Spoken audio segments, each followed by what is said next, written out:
Welcome to Play Faster, Vilga. Thank you. Thank you. That was so good. We had to use Google Translate. You should have, yeah, should have tried it yourself. It's too hard for me. Welcome to Play Faster. Thank you so much. Thanks for inviting me. How do you prefer us to call you, Vilga or Ksenia? How's more comfortable for you? You can call me both. Okay, Ksenia. how is it correctly pronounced, your name? Ksenia Klyonkova. Okay. Yeah. Ksenia or Vilga. Perfect. Vilga. I prefer Vilga. It's easier for us. Easier for me. We already know you are from Russia, but where do you born and grew up? I was born in Moscow in 1991. I'm 28 years old. But I grew up in Crimea. It's the southern part of Russia. There's Black Sea, and it's like kind of an island. I lived there for 8 years, and then I moved back to Moscow. Currently live in Moscow. But have you traveled a lot during these past years while competing? Yeah, I traveled really a lot. Like, because of the esports, we have different tournaments in different countries, and it's of course like great opportunities for us to see and visit different countries, you know, to go outside. Like, the problem of it though, that the tournaments are only 3-4 days, and there's not much time to, you know, go and sightseeing. Yeah. So that's like a big problem. For example, we were in Dubai in February, just right before the quarantine, and the tournament was like for 5 days. So we were there for 5 days, but we managed to go only once outside, and well, what can you do? Yeah. So are you now in your training station? Sorry, in where? Are you now in your training station? Yeah, where you train? No. I'm just, well, yes, I guess. Yeah, I'm at home. It's my room where I practice every day. Training station. Like training station with a bat and a pillow. Yeah. I don't need anything else. So there's where you play and train and everything, right? Yeah. In your house? Our practices, like we play from our homes every day. But sometimes we have these boot camps, you know, when the whole team travels somewhere and we gather up for like 10 days, 2 weeks. The best time to do it is obviously because before the tournament, like 5 days before the tournament, we meet the team, we feel this, you know, the united feeling together. We practice, we discuss face to face. Like team building. Exactly. But like 99% of the year, we're at home. Yeah. Vilga, having a guest from Russia, we cannot let this interview begin without knowing something funny to say in Russian. Yeah. In Spanish, for example, we say "me cago en todo" when we lose a match or something is bad. Yeah, but explain what it means. Me cago en todo. Like, I shit on everything. Everything. Yeah. Okay. All you know from Russian players is "Zika bliat." Yeah, suka bliat or something. They call us that. Something like that. They call us that when we play. Every time we play with Russian players, they say and all Gopnik. What? Gopnik, I think it is. Gopnik, Oh, really? Yeah. Zika bliat, Novpik. Gopnik, and that's all I can remember. Oh my God. So teach us something else so we can fight back. Man, I never ever expected someone would call you Gopnik. Yeah. Jesus. Gopnik, I can't even translate this word. Man, I would if I knew like English slang, you know? Gopnik is like someone who, you know, sits outside, like drinks beer and just like discuss. I don't know. I can't even describe it. Yeah, wearing Adidas. Yeah, exactly. Yeah. That's Lipalowski. Yeah. That's Gopnik. Yeah. But look at you. You should learn Russian. Actually, your pronunciation is really good. Oh, nice. I watch a lot of YouTube, but that's all. Jesus. Typical Russian cunning. Yeah. So teach us a new one. We want a new word. Yeah, listen, honestly, the first one that you said, I'm not gonna even say it because it's really bad words. Okay. But like, okay, so you need to know the word хорош. Harosh. Yeah, it's when it's more positive. It is positive. Like when someone wins the round in your team, like we would tell this guy хорош. Okay. Yeah, or like Harosh. yeah, or like тащи. Can you repeat that? Тащи. Dashi. Dashi. T. Тащи. First, Dashi. тащи, yeah. It's like, it means carry. So it's Carry. like, yeah, when you want to, motivate your teammate, you say, тащи, давай тащи. So it's like, come on, carry. Nice. Okay, we know good words for a change. Okay. Yeah, so, yeah. Better not to reply negativity on negativity, right? Yeah, good thinking. Okay. So, Xenia, now that we have all acquired this essential knowledge of good words in Russian, хорош, we can start talking about your career. So, how and when did your passion for video games start, please? The first time I met games was when I was like 5 years old. I grew up with a friend, and he had this one of the consoles. It was called Sega, and he had this game Mortal Kombat. And I think this was the first game I started playing. Maybe Mario. It's either Mario or Mortal Kombat. But You were playing Mortal Kombat when you were 5? Yeah, Did your parents know? I'm not sure. Wow. I was just playing games, so. Okay. Yeah, but I love this game, man. And then when I grew older and older, my friends started playing Counterstrike 1.6, and this is when they introduced me to this game. And we didn't have PC, so we had to go to the internet cafes and just like pay rent PC, play there. And this is when, but this is when I met the Counterstrike basically the first time. And the reason why I started playing Counterstrike was because one of these friends, he was like, oh, I'm so good in Counterstrike, I'm gonna win you anyway, so who cares? And we played against each other. He obviously won me because I didn't play it at all. And then I was like, okay, I will come here next year and I'm gonna win you. Wow. And I was like 12 years old. My uncle, I think, he gifted me PC on my birthday. So the first thing I did was to install Counter-Strike on PC. And it was funny because I didn't install it. I went to the shop and I asked shop assistant, can I have Counter-Strike? And he was like, what Counter-Strike? Yeah. What Counter-Strike version? I'm like, obviously the newest one. Because, the newer game it was, the better game it was. So he was like, okay. So he gave me the game, I installed it. And it was Counter-Strike Source. So it was like the different version of 1.6. It was like the newer, the cooler, but no one was playing Counter-Strike Source here. Exactly. And everyone was like, what the hell did you buy? Just install for free from the internet, I'm like, oh, can do that? Okay. So I installed it, and this is when I started playing. And we never played with this friend ever, because you never played again? No, yeah, we never played again with this guy. But so you still have to beat him? No. No? Man, the year passed, it's already like, I know it was a wasted promise. I shouldn't have said it, but who cares now? You would have won. Probably. He was a noob. Xenia, Yes. did your family support you when you start your professional career? Well, I don't think they cared that much because I was still studying school, and I was just spending my evenings at PC. Like it wasn't like a drug or something.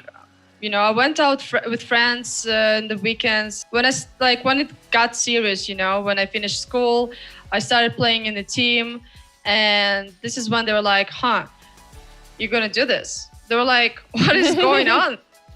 What is going on?" So, but I was still studying. I entered university for 5 years. I was studying university.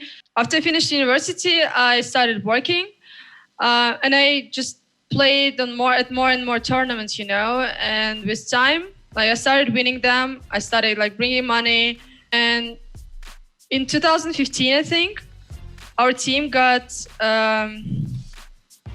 invited to the organization, our first organization, Team Secret, And this is when they offered us first salary. And I had to choose either I'm going to work or I'm going to just focus on Counterstrike. And I just chose Counterstrike, yeah. And went well for you. Yeah, and now actually, and now, you know, my mom, like before she was kind of skeptical about all of this, but now she supports me so much. She watches every tournament, even when we play against, you know, against guys, not important official games. She always, is there a stream? Is there a stream? Can I watch?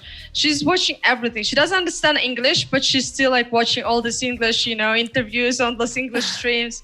So yeah, she's really supportive. What would you say is the most addictive aspect of CS? What do you hate the most? Well, the best part of Counter-Strike is that you can never learn this game, you know, 100%.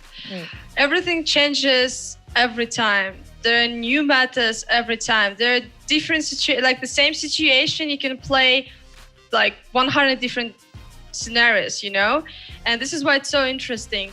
And also, in order to win in this game, you need to be a team player. And you need to find common language with your team. You need to have this discipline. You need to have this will to work hard, to learn more every day. There's so many things I love about this game. And the negative things about this game is a lot of toxicity, a lot, like, the more people do it, the more like people enter this, you know, abyss, basically. This is what I hate the most. Yep. And cheaters. Fuck cheaters. And cheaters. Losers. Which club are you playing for right now?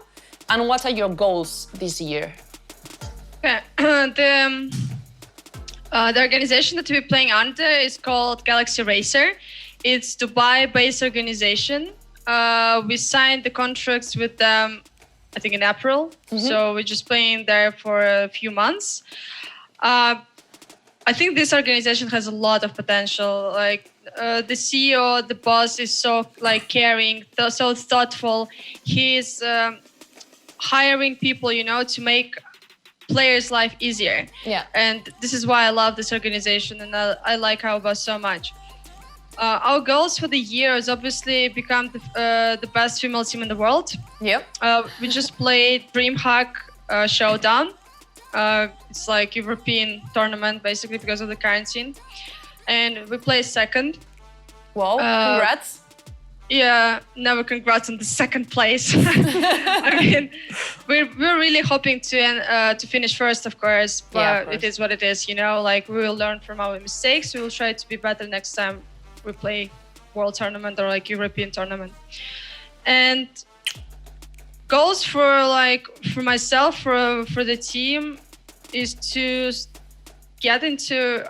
I said it so many times, you know, during my career, but the goal is still not accomplished, and I really want to, you know, get into the male scene, like prove that girls can play on the same level as guys, because there's a lot of hate about this on the internet, and I just keep seeing this all. So we try to participate in mixed events, you know, mixed online leagues where, like, I can't say it male leagues, but most of the times it's like 100% are male teams. So we try to participate in this kind of leagues as much as we can, because the stronger opponent we're playing against, the stronger we're becoming.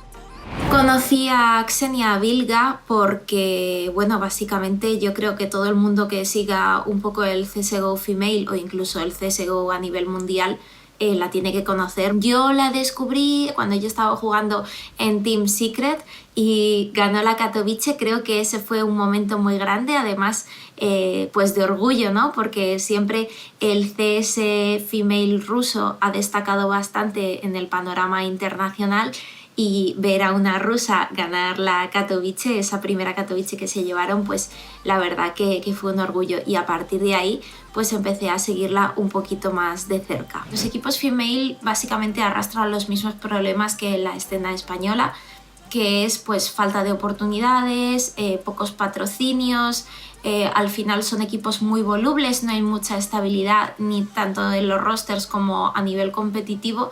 Sí que es cierto que cuando se empezó a competir en el female, en Counterstrike, creo que había más equipos, había más chicas jugando y ahora estamos viendo un resurgir de la competición femenina de CSGO. La competición debería ser mixta y la competición femenina tiene que ser un paso, como un espacio donde las chicas puedan alcanzar el nivel que necesitan para competir al más alto nivel pues en una escena mixta, ya que no hay diferencias entre hombres y mujeres en los eSports en cuanto a habilidades ni nada. Entonces, para mí sería el escenario ideal. Creo que Xenia es una jugadora veterana que su figura es muy importante en el Counter-Strike Female porque ha abierto camino a muchas chicas y realmente creo que figuras como ella son necesarias para que muchas chicas tengan un referente, pero tengo que decir que la admiro mucho y creo que hacen falta, bastante falta, más mujeres y sobre todo más jugadoras profesionales como ella. Спасибо большое. До свидания. Do you know any Spanish Counter-Strike player? Do you know Mixwell? Yeah. I killed him 1 versus 1. Yeah, he did. You played against him 1 versus 1? I destroyed him. In Valorant, not the CS. It's the same. It's the same game with ability. You're really proud of that. Respect, Yes. I respect, am. for sure. This is the question. He added it, you know? He Yeah. saw the list of questions. He like, there is no question about the Spanish player, so I will add one and say that I won this guy. Exactly, that's all he wanted to do. So, one of the professional players that was here in our show told us that there were times when she used a male nickname to avoid online harassment, so she could be able to focus on the game because people read a female nickname and they immediately started harassing her for being a girl. Has that ever happened to you? It's really hard to find frags against good teams because obviously no one wants to play against girls, and they think it's a waste of time. And because of this, we can't play against good teams. So what we did was that we changed our nicknames in Steam to some random names, and we closed our profiles. We made them private, and then I remember the site where I'm looking for the frags. I had to change the team name, and I had to so obviously if they enter our team page, they see only my name and it's some random name, so they don't know who we are. Yeah. And they would just accept it. So this is how we try to play to look for frags. So this is a whole new level. It's not even changing your nickname, it's changing the entire teams. Exactly. Everything. And every time we played against the guys, we just had some my girls, they had some retarded names, I don't know if I can say this kind of words. Of course you can. I can say anything, like Pussy Destroyer. Oh my God. I like girls, this kind of names. And I'm like, girls, just do some random name. Just don't use this. It's so obvious, And it was just so stupid. How much time do you usually spend a day training and playing?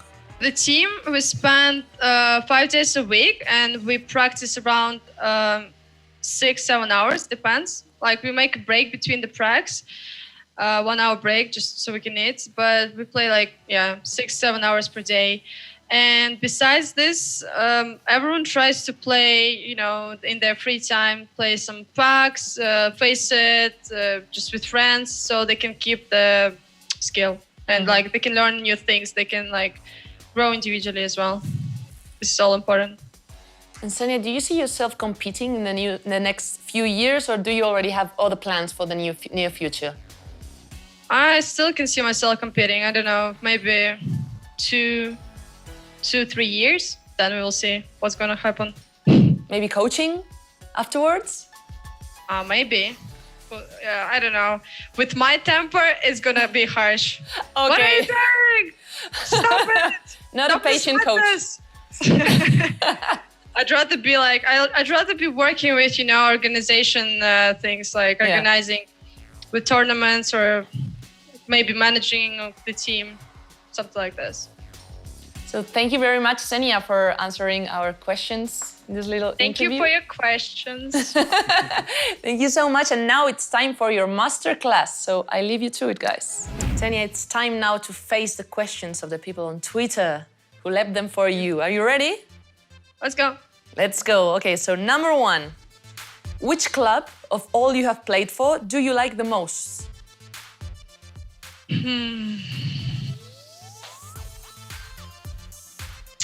I think Galaxy Racer I like the most so far, honestly, because they take the most care of the players. They, as I said, they're so thoughtful. They think about every small detail. They want comfort every player. They want us to have the best experience playing under their wings. Even though, as I said, it's just like this organization was created like a year ago. It's a very young organization, but still, I can say they're doing everything for us. Nice. So, question number two. How is the level of Russian teams compared with the rest of Europe? And also, which is the best country in CSGO? Tricky. All right. Well, I think Russian players are insane. Russian players are really good. Like, except the part where they don't speak English. I mean, we have a lot of good Russian teams, that show that they can play on the top level. They can compete with good professional teams, and it's really nice to see even female teams, And about the best country, well, I think it's Denmark. Denmark. Well, cliche, yeah, but I think it's Denmark. I play a lot, face it, and every time I play against Danish players, these players are insane. They're so good. Like, they hit everything. They do these crazy moves. They're just good in this game. I don't know the reason, but obviously Astralis, for so long, they were #1 team in the world, and it's just something in their blood, I guess. Yeah, maybe in their DNA. So the last question, if you could change one thing of the game, what would you improve? I guess FPS drops. I guess these bug errors, that are still there in the game. I guess I would just love Valve to listen more to professional players, and just to listen to the feedback, because I think they're pretty slow on the reactions. They're pretty slow on fixing the game, especially when the Creek meta, AUG meta, it took them for a year or more even to fix this weapon, for example. Yeah. FPS drops, I think, is the biggest problem. I have a good PC. I had 400, 500 FPS 3 years ago. Now it's 200. Why? I know they try to, sell computer parts, promote all of this shit, but man, I just want to play the game. I don't have a lot of money to just buy my PC, parts for my PC constantly. Yeah. So those were all the questions. Thank you very much for answering them. Thank you.